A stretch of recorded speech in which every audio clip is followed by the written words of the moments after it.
Hi hello friends, welcome. எல்லோரும் எப்படி இருக்கீங்க?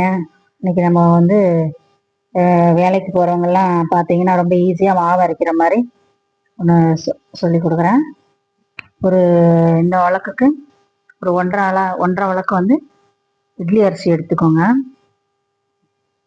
ஒன்றரை வழக்கு அப்படிங்கிறது ஒரு 700 கிராம் இருக்கும், எடுத்துக்கலாம். அது ஒரு வழக்கு, ஒன்றரை வழக்கு எடுத்துட்டு உளுந்து ஒரு 150 கிராம் எடுத்துக்கோங்க. இந்த வழக்கு பார்த்தீங்கன்னா 100 கிராம் வழக்கு, 150 கிராம் உளுந்து எடுத்துக்கோங்க.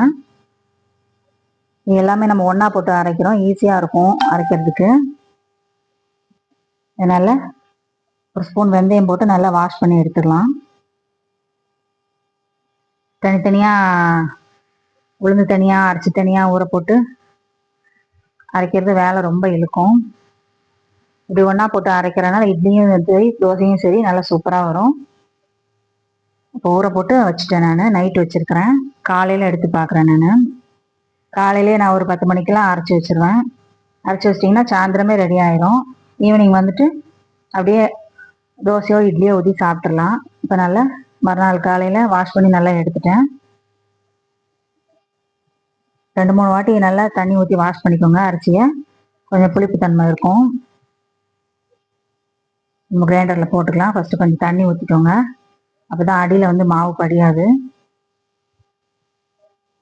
ஊற்றிட்டு நம்ம அரிசி, பருப்பு, வெந்தயம் 3 ஊற போட்டிருக்கோம்ல, அது எல்லாமே மொத்தமாக அப்படியே போட்டுடலாம். நீங்கள் ஜாஸ்தியாக அரைக்கிறதா இருந்தால் தனித்தனியாக போட்டு அரைச்சிக்கோங்க. சின்ன ஃபேமிலிக்குனால் இது நல்லா சூப்பராக இருக்கும். இப்படி அரைச்சி செய்யுங்க, ஈஸியாகவும் இருக்கும் உங்களுக்கு.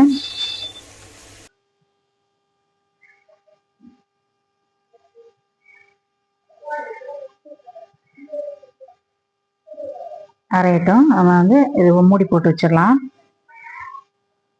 ஒரு 30 to 40 minutes ஆகும் அரையிறதுக்கு. இது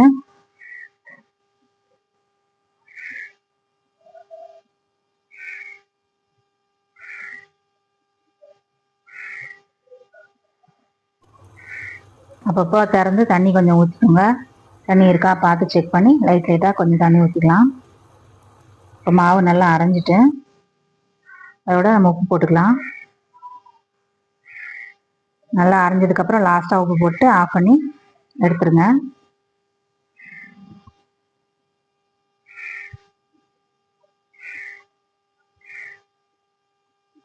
கல்லை எடுத்து தட்டில் வச்சு வலிச்சிட்டாலும் சரி, நான் இப்படியே வலிச்சுக்கிறேன்.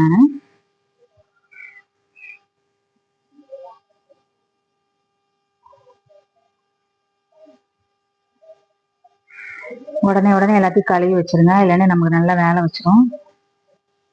இதை எடுத்து வேற பாத்திரத்துக்கு மாற்றிடலாம்.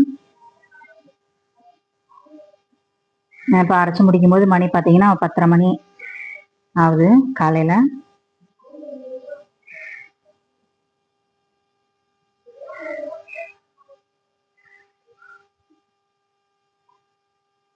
அவ்வளோதான், நம்ம மாவு ரெடி ஆயிடுச்சு. இருக்கட்டும், மூடி வச்சிடலாம். ஈவினிங் பார்க்கலாம் எப்படி இருக்குன்ட்டு. மாவு வச்ச பாத்திரம்லாம் காஞ்சிரும். உடனே கழுவி வச்சிருங்க. காஞ்சிருச்சுன்னா அப்புறம் நமக்கு 2 வேலையாக வச்சிரும். கிச்சனும் பார்க்க நீட்டாக இருக்கும் உடனே கழுவி வச்சிட்டிங்கன்னா. இல்லைன்னா கிச்சனுக்குள்ளே வரும்போதே சமையல் பண்ணுறதுக்கு அப்படியே சோம்பேறித்தனமாக இருக்கும். உடனே கழுவி வச்சிட்டிங்கன்னா கிச்சனுக்குள்ளே வந்தாலும் சாப்பாடு பண்ணணும் அப்படின்னு தோணும். ஓகே, இப்போ ஈவினிங் ஒரு 4:30 மணி ஆகுது. இப்போ நம்ம மாவு எப்படி இருக்குன்னு பார்க்கலாம். நல்லா பொங்கிருச்சு. இதுக்கு மேலே விட்டால் கீழே பொங்கி வடிஞ்சிரும். நல்லா மிக்ஸ் பண்ணி விட்டுக்கலாம்.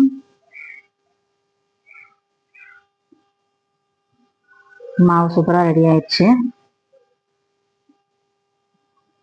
இதுக்கு நம்ம கொஞ்சம் சாம்பார் வச்சுக்கலாம். நான் இன்னைக்கு சிறுபருப்பு போட்டு சாம்பார் வைக்க போகிறேன். பச்சை பருப்பை நல்லா வாஷ் பண்ணி எடுத்துக்கோங்க. அது கூட ஒரு கிளாஸ் தண்ணி ஊற்றிட்டு கருவேப்பிலை, ஒரு பெரிய சைஸ் ஆனியன் போட்டுக்கிறேன். ஒரு உருளைக்கிழங்கு வெட்டி போட்டுக்கலாம். உங்களுக்கு என்ன காய் வேணால் போட்டுக்கோங்க. உருளைக்கிழங்கு, கத்திரிக்காய் போட்டால் நல்லாயிருக்கும். கேரட்லாம் போடுவாங்க. ஆனால் அது யாருக்காவது சிறுவருக்கு ஸ்வீட்டாக இருக்கும் சாப்பிட்றதுக்கு. கேரட் போட்டால் இன்னும் ஸ்வீட்டாக இருக்கும்னு அது போடுறதில்ல. கேரட் போட்டால் பிடிக்காது வீட்டில் சாம்பாரில். ஒரு தக்காளி வெட்டி போட்டுக்கலாம். இது இட்லி சாம்பார். இட்லிக்கு தோசைக்கெலாம் சூப்பராக இருக்கும். அதோட சப்பாத்திக்கு இந்த சாம்பார் வச்சு சாப்பிட்டிங்கன்னா குருமாவே தேவைப்படாது. அந்த அளவுக்கு சூப்பராக இருக்கும் இந்த சாம்பார் வந்து சப்பாத்திக்கு. ஒரு ஸ்பூன் வெந்தயம், ஒரு ஸ்பூன் ஜீரகம் போட்டுக்கலாம்.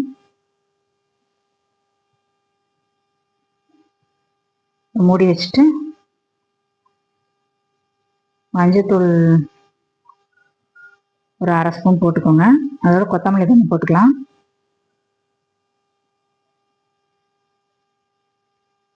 போட்டு மூடி ஒரு 3 விசில் வச்சுக்கலாம். உப்பு போட்டு வைங்க. இதுக்கு தேவையான அளவு உப்பு போட்டுக்கோங்க.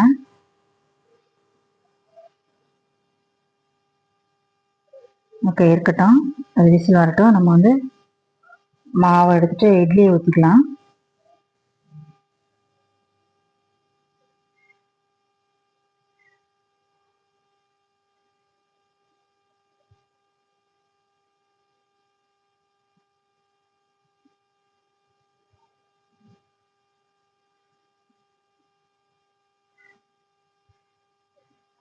இட்லியோ தோசையோ உங்களுக்கு எது விருப்பமோ அதை ஊற்றிக்கோங்க.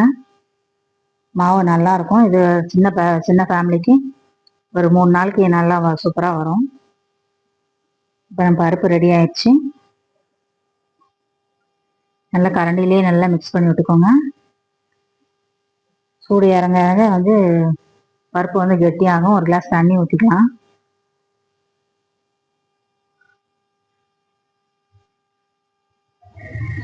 ஓகே, நம்ம சாம்பாருக்கு வந்து ரெடி ஆயிடுச்சு. இட்லி தோசை சப்பாத்திக்கு சூப்பராக இருக்கும் இந்த சாம்பார். தாளிச்சு ஊற்றிக்கலாம். விருப்பப்பட்டு கொஞ்சம் கொத்தமல்லி சேர்த்துக்கோங்க. இன்னைக்கு நான் கடுகு கருவேப்பிலை காஞ்ச மிளகா 3 தான் தாளித்து ஊற்ற போகிறேன். நீங்கள் வெங்காயம் வேணுன்னா போட்டுக்கோங்க. கடுகு கருவேப்பிலை காஞ்ச மிளகா போட்டு தாளித்து அதில் ஊற்றிடலாம்.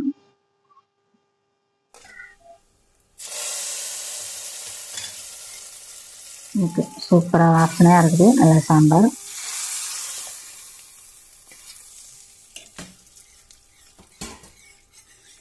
சாம்பார் ரெடி ஆயிடுச்சு. இட்லியும் நமக்கு இப்போ ரெடி ஆயிருக்கும் ஊற்றி வச்சது.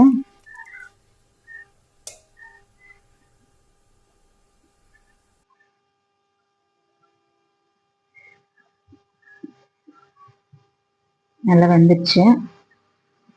வேறு பிளேட்டுக்கு மாற்றிக்கலாம்.